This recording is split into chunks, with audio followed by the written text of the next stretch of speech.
Good day, everyone. Welcome to Real Conservative Headline News. I'm your host, Nathaniel Rajkumar.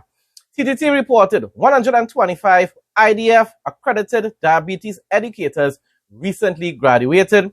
A joint initiative between the International Diabetes Federation, IDF, and the Diabetes Association of Trinidad and Tobago, DATT, has produced 125 accredited diabetes educators uniquely equipped to tackle one of the nation's most pressing health challenges, and definitely it is a challenge, people. According to former Vice President of the Diabetes Association of Trinidad and Tobago, Dr. Brian Cockburn, the joint initiative with the International Diabetes Federation will facilitate improved diagnosis and early intervention, noting that 15.8% of our adult population live with raised fasting blood glucose. Minister of Health, Dr. Lakram Bodo, said the Health Ministry has responded by extending hours at over 12 health centers. Of course, that is very good news. And we know most likely those numbers are even higher, but a lot of individuals don't ever go and get tested, even though they have some of the symptoms. So let's just hope more individuals will be encouraged to seek out betterment or improvement in their health. TTT reported the Safe Tobago app and hotline being designed as part of the wider plan key to keeping Tobagonians and local and international tourists safe, says Tobago House of Assembly Chief Secretary Fali Augustine. I think that sounds like a great idea, and it definitely will probably encourage tourists to come to visit Tobago and will feel, safer, because probably in case of an emergency, they could be able to access the authorities quicker and receive the type of service that they will need, assistance that they will need. TDT reported Chief Secretary of Tobago House of Assembly, Fali Augustine, has assured that the island is open for business and visitors despite the ongoing state of emergency. I am hoping and praying that the Kamla Prasad administration will end this SOE as soon as possible.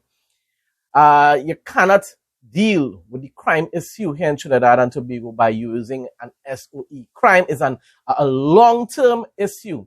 Crime is an ongoing issue, and therefore you cannot continue to suspend the constitutional rights of the citizens in order to fight crime. That is counterproductive. And what is going to happen is, when the international countries and leaders and business owners hearing that Trinidad is under an SOE, do you really think it's going to encourage anyone to come here to invest? And that's exactly what we are seeking for right now. We are seeking for investors to be able to boost our economy, to stimulate our economy. And therefore, this SOE is not serving that purpose. iNews Guyana reported President announces transportation grant for pensioners. No new taxes in next PPP government. Vice President Jagdeo also said government announces 30% reduction in electricity rates for Mahdia Campbelltown residents. So all that sounds like extremely good promises being made by the Irfan Ali party and government.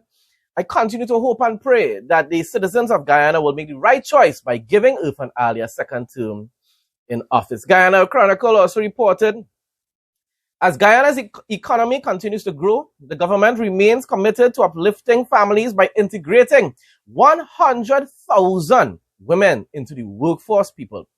This initiative will not only create thriving futures for thousands of households, but also boost the country's gross domestic product, GDP, and increase household spending, exactly, purchasing power, people. Statistics this year indicated that over 15,283 part-time workers are employed under its National Pathway Workers Project, which was implemented by the Office of the Vice President in 2022. People, the Irfan Ali regime has been performing well for the past 5 years. Don't go and change that. Jamaica Gleaner reported Don Webby a towering figure in corporate Jamaica and former Group Chief Executive Officer of Grace Kennedy Limited, has passed away. He was only 62 years, people. That is really sad. Webby, who retired from the food and finance conglomerate in February, had been ailing. Well, I guess that's why he probably retired. That's really, once again, condolences to the family and those who probably knew and supported him.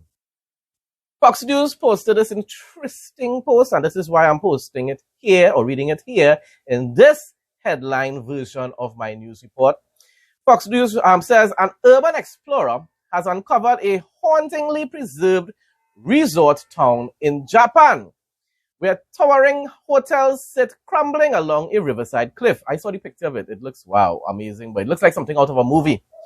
It's been untouched for over 3 decades, according to reports. Luke Bradburn, 28, stumbled upon the forgotten tourist destination of Kinugawa Onsen during a trip to Japan in early 2024. I would love to visit there, boy. I wouldn't like Japan, those kind of places.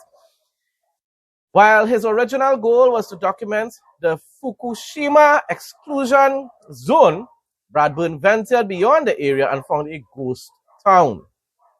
Kinugawa Onsen was once a bustling resort town renowned for its natural hot springs.